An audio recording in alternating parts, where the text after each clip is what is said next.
Have you ever heard of divorce papers being filed without consent?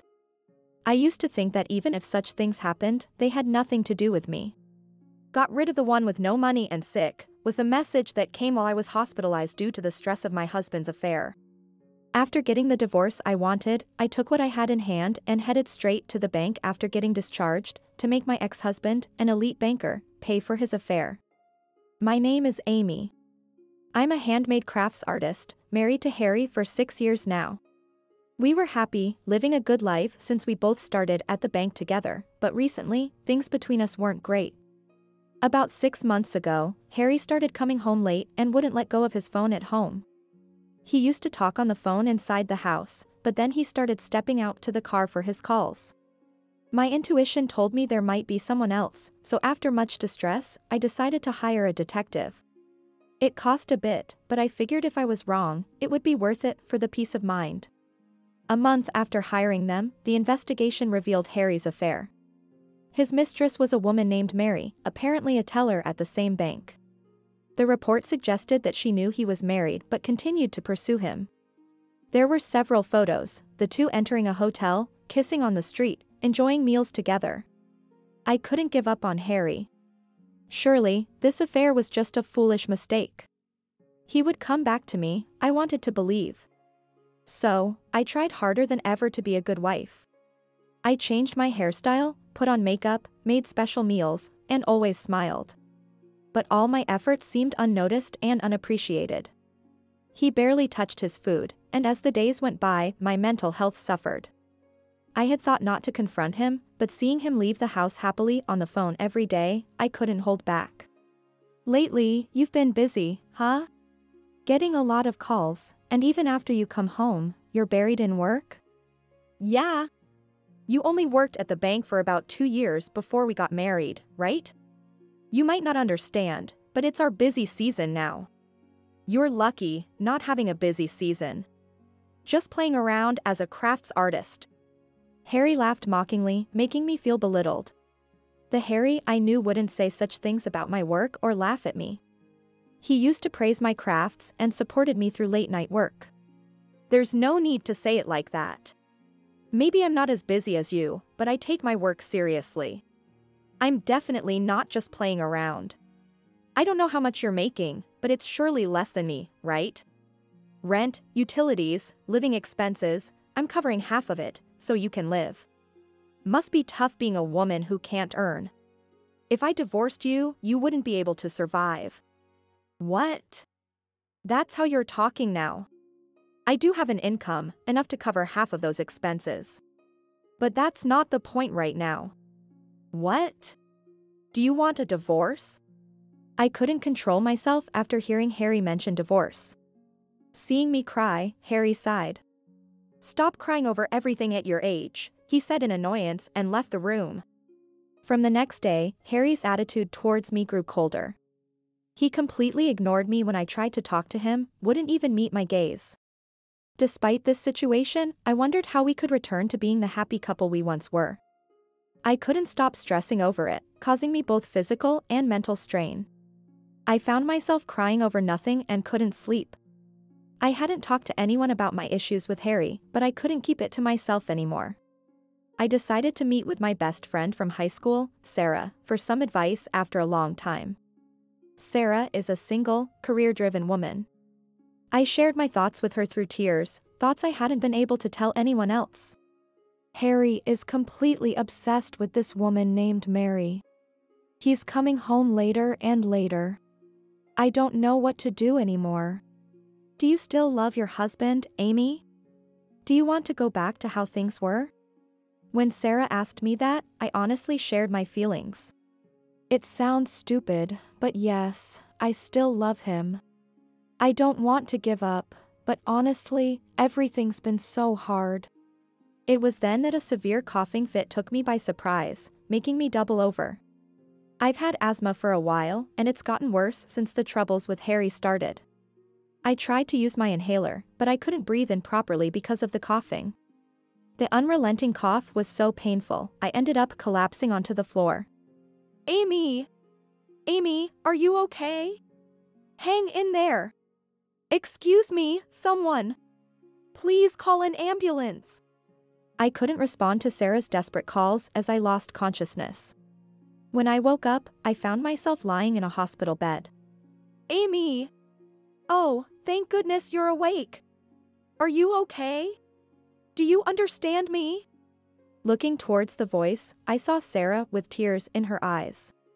I managed to cough and somehow uttered a weak sorry. Sarah nodded while crying and quickly pressed the nurse call button. The doctor came and explained that my asthma was severe and I would need to stay in the hospital for about a week. With no change of clothes or personal items for an unplanned stay, Sarah kindly bought a hospital admission kit from the shop and filled out the necessary paperwork for me. I tried to call my husband to inform him of my admission, but I couldn't get through. Sarah tried calling his mobile, but he didn't answer. I thought about contacting his office but was too scared of getting scolded, so I ended up having Sarah send an email on my behalf. Sarah stayed with me until the visiting hours ended and then left. After that, I kept dozing off and waking up, partly due to the medication. I kept checking for any messages from Harry, but the only one I received came at 1 in the morning. If you're hospitalized, there's nothing I can do. I'm busy with work, so I won't visit. Reading that email, I felt incredibly sad, hurt, and miserable. It wasn't that he couldn't visit because of work, it was that he wouldn't visit at all, showing he had no love left for me. I knew I shouldn't cry, but I couldn't stop the tears from flowing uncontrollably. I didn't reply to the email and cried until morning. 2 days passed. Harry hadn't visited, but Sarah frequently stopped by after work. You're looking a bit better. Are you managing to eat? I brought your favorite novel. Her cheerful presence and smiles were a huge comfort to me, and I couldn't thank her enough. Thank you. I'm feeling much better today. The coughing has eased a lot. The doctor said they'll consider discharging me in a couple of days. Sarah was thrilled and suggested we go out for some healthy food once I was discharged, planning where we could go. As we were discussing options, I received an email notification. I've gone ahead and filed for divorce from the sick, penniless one. The email from Harry left me stunned, unable to grasp its meaning no matter how many times I read it. My heart raced, my mind in turmoil. You're hardly earning anything, right? Not doing any significant work and then getting sick. Don't make me laugh. Wife lottery, a total failure. So, I've filed for divorce. Take care. Reading the follow-up email, I involuntarily laughed. It felt like a farce. To think I'd have an asthma attack, end up in the hospital, and get divorced by Harry during this time. Tears mixed with my laughter, creating a bittersweet moment. Seeing me like this, Sarah panicked and started shaking my shoulder. What's going on, Amy? Are you okay? Hey, talk to me. I handed my phone to Sarah, showing her Harry's email. Her face turned red with anger as she read the message.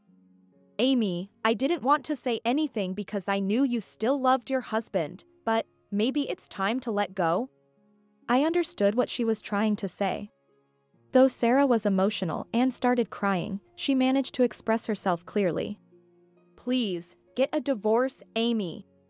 You need to prioritize yourself. No matter how much you love him, sorry for being blunt, but you can't be happy with such a terrible man. I know it's not my place to interfere in a marriage, but I'm sorry. I apologized to her in return. It's okay, I'm fine. Deep down, I knew it was impossible to go on. I just didn't have the courage to face it and kept looking away. But now, I realize it's over. I'll divorce Harry. The thought of divorcing Harry was initially terrifying. I was afraid of being judged for ending the marriage, especially since I still had feelings for him. But once I made up my mind, the fear disappeared. I felt relieved, ready to move on. That's the right decision. Let's embrace our single lives and have fun together. Yeah. I feel so relieved now. Thank you, Sarah. I'm so grateful you're here for me. Amy, you're my dear friend. Of course, I'm here for you. Wait, but how could he file for divorce without your signature? Sarah's anger flared up again as I explained. We wrote and signed a divorce agreement when we got married, vowing to try to overcome any marital crisis through discussion. It sounds foolish, but we promised not to use it without trying to work things out first. Well, so much for discussions. Sarah wasn't amused, sighing in disbelief. So he just took that agreement, filled in his part, and filed it? It might not be forgery, but it's appalling. I had hidden it in our room, thinking I'd hate to be divorced without warning. He must have found it, signed his part, and submitted it. Now, I was genuinely glad he did it. I couldn't have made the decision myself due to my lingering feelings, but now, my feelings have changed. I couldn't keep loving someone capable of this. Harry's one-sided messages continued. Since you don't have any assets and I don't want to give you any of my money, we're not doing a property settlement. The house is in my name, so leave. I'm being kind by giving you until the end of the month. I don't want to bump into you, so I won't be back until after then. Make sure you clean the place before you leave. I couldn't help but laugh at his selfishness, sharing the ludicrous message with Sarah. Look, Sarah. I'm losing the house. What should I do? Going back to my parents is too far. I had no intention of staying in that house, especially with all my crafting materials that would probably fill a room. Finding a new place with the right size, security, and rent seemed daunting. Sarah laughed, reminding me of her profession. Have you forgotten where your best friend works? Leave it to me. I'll find you the perfect apartment. Sorry, I totally forgot. Please, Sarah, I'm counting on you. I bowed my head in gratitude. Sarah's expertise in real estate was just what I needed. She brought various listings to the hospital, spreading them on my bed to discuss options. Thankfully, we found a suitable apartment. Since some paperwork required my discharge, I decided to stay with Sarah until everything was settled. Really sorry for all the trouble. It's fine. I'm doing well in sales, and I've been here longer than anyone but the manager. Sorry, but rental agreements take time and involve lots of paperwork and checks. Stay as long as you need. Thank you so much. I'll help out however I can. Focus on getting your strength back for now. Let's take it easy. By the way, any word from your ex-husband since then? No word from him, not a peep. Well, he's a stranger now, isn't he? Though I do get calls from folks from my bank days. Turns out, I've been branded as the terrible wife. That's the situation.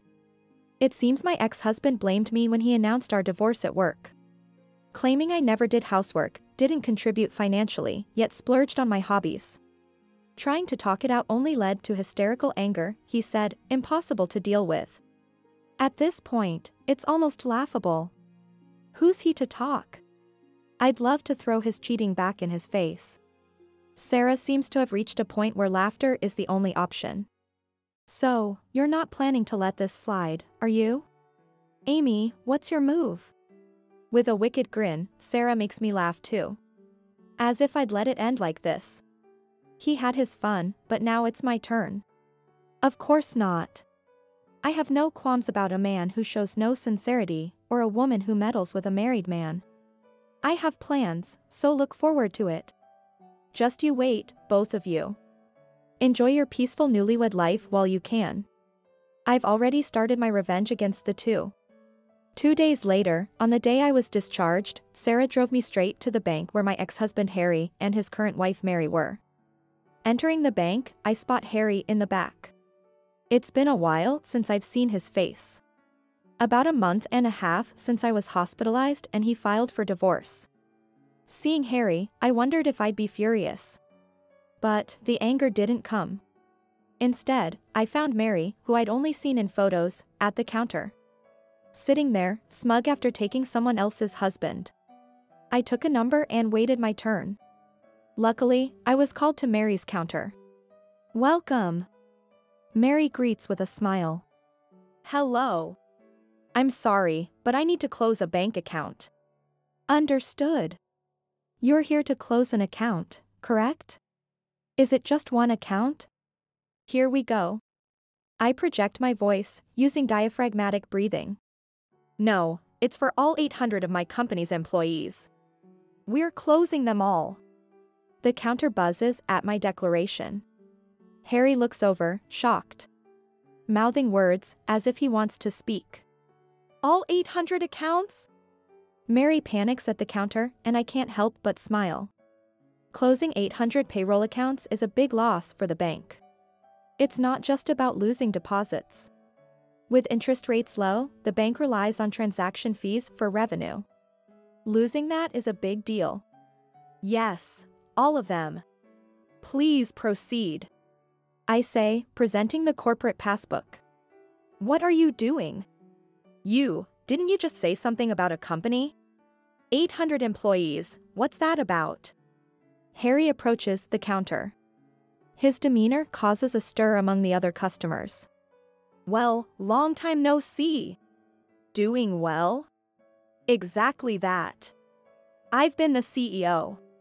Even when we were married, I was the CEO of a handmade business. I spoke the truth at the counter. You're the CEO? What? I had no idea. You never mentioned it when we were married, right? Right, I didn't say. You belittled me as a struggling handmade artist, didn't you? I didn't want to hurt your pride, knowing I earn more than you. Mary, unaware of who I was, must have been surprised. They looked at me, astonished, whispering in hushed tones, "Is this the woman?" Hello. I'm his ex-wife. Please proceed with the cancellation quickly. Harry and Mary were frozen, caught off guard by the unexpected situation. Then, someone called out to me. Amy, it's been a while. You look well. It was Mr. Brown, my boss until I married Harry. He was a tough person, not everyone's favorite, but I admired him. He was strict with others and himself alike. When I got married, he tearfully wished me happiness. Mr. Brown. It's been too long. You look well too. For a moment, I forgot why I was here, just happy to see Mr. Brown. I'm well. I heard from him and was worried about you. Seems like you've been through a lot. How about we talk in my office while you wait? Of course, these two are here as well. Mr. Brown glanced sharply at Harry and Mary, probably referring to their divorce and subsequent remarriage. Their faces, once flushed, now turned pale. Fluctuating between red and blue, quite the busy pair. I don't mind at all. I'd love to catch up with you. Good. Let's head to the reception room on the 3rd floor. You too, come along immediately. We went to the 3rd floor, where the guest reception room was located. Thanking Mr. Brown for opening the door, we sat down in the room. It's truly been a while, Mr. Brown. I apologize for meeting under these circumstances. He smiled back. No. Surprised by how we've reunited, but glad to see you're well. I was shocked to hear about your divorce from him and his quick remarriage. Mr. Brown glanced at Mary as he spoke. And, I don't believe the divorce was your fault. Wait a minute! Mr. Brown, are you suggesting we're to blame? Is it not the case? If I'm wrong, I apologize. But, I've taught her for years. She was always organized, cleaned meticulously, and, if I remember correctly, made her own lunch every day? Yes. I replied, surprised Mr. Brown remembered such details from years ago. It felt good to be acknowledged for my efforts. He's been spreading that the divorce was because you never did housework or contributed financially, instead spending on your hobbies and getting hysterically angry during discussions. But, Amy, that's not you. Mr. Brown's affirmation made me feel a lump in my throat, tears welling up from being understood. It's the truth. Mr. Brown, you only know her from work. Also, you might suspect our relationship was inappropriate, but it wasn't. That's right. I never cheated. I couldn't stand to see Harry so down after the divorce. And then he proposed.